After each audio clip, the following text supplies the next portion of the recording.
അപ്പോൾ ഇന്ന് ഞാൻ തയ്യാറാക്കാൻ പോകുന്നത് നമ്മുടെ താറാമുട്ടയും ഉരുളക്കിഴങ്ങും തക്കാളിയും വെച്ചിട്ടൊരു കറിയാണ് കേട്ടോ. അപ്പോൾ അതിന് വേണ്ടിയിട്ട് സവോള, ഇഞ്ചി, പച്ചമുളക്, കറിവേപ്പില എന്നിവ ഒന്ന് വഴറ്റിയെടുക്കാം കേട്ടോ. നമുക്ക്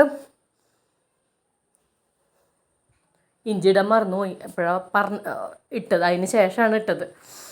അപ്പോൾ അത് നന്നായിട്ടൊന്ന് മിക്സാക്കി ഒന്ന് വഴന്ന് വരുമ്പോൾ അതിലേക്ക് 2.5 ടീസ്പൂൺ മല്ലിപ്പൊടി, 2.5 ടീസ്പൂൺ മുളക് പൊടി എന്നിവ ചേർത്ത് കുറച്ചൊരു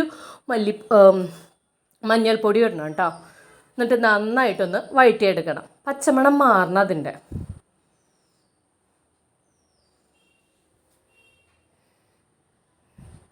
നന്നായിട്ടൊന്ന് വഴറ്റിയെടുക്കുക.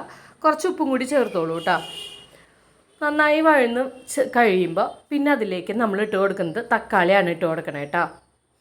തക്കാളി ഒന്ന് വഴന്ന് ഏകദേശം ഒന്ന് വെന്ത് വരണം, ആ ജ്യൂസൊക്കെ ഇറങ്ങി വരുമ്പോൾ നമ്മൾ പിന്നെ അതിലേക്ക് കുറച്ച് തേങ്ങാപ്പാൽ, 2ാം പാലാണ് ഒഴിച്ച് കൊടുക്കണേ, തെമ്പാലല്ല, ഒഴിച്ച് കൊടുക്കണം.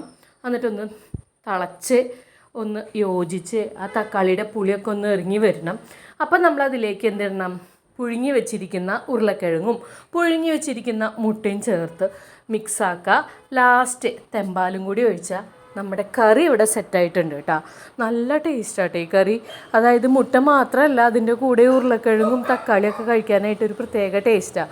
ഞാനിവിടെ എറണാകുളത്ത് വന്നപ്പോൾ പിന്നെ ഈ കറി കഴിച്ചതും തയ്യാറാക്കിയതും ഒരുപാട് ഇഷ്ടമായി. എല്ലാവരും ഇത് ട്രൈ ചെയ്യണം. നല്ല ടേസ്റ്റി ആയിട്ടുള്ള മുട്ടക്കറി.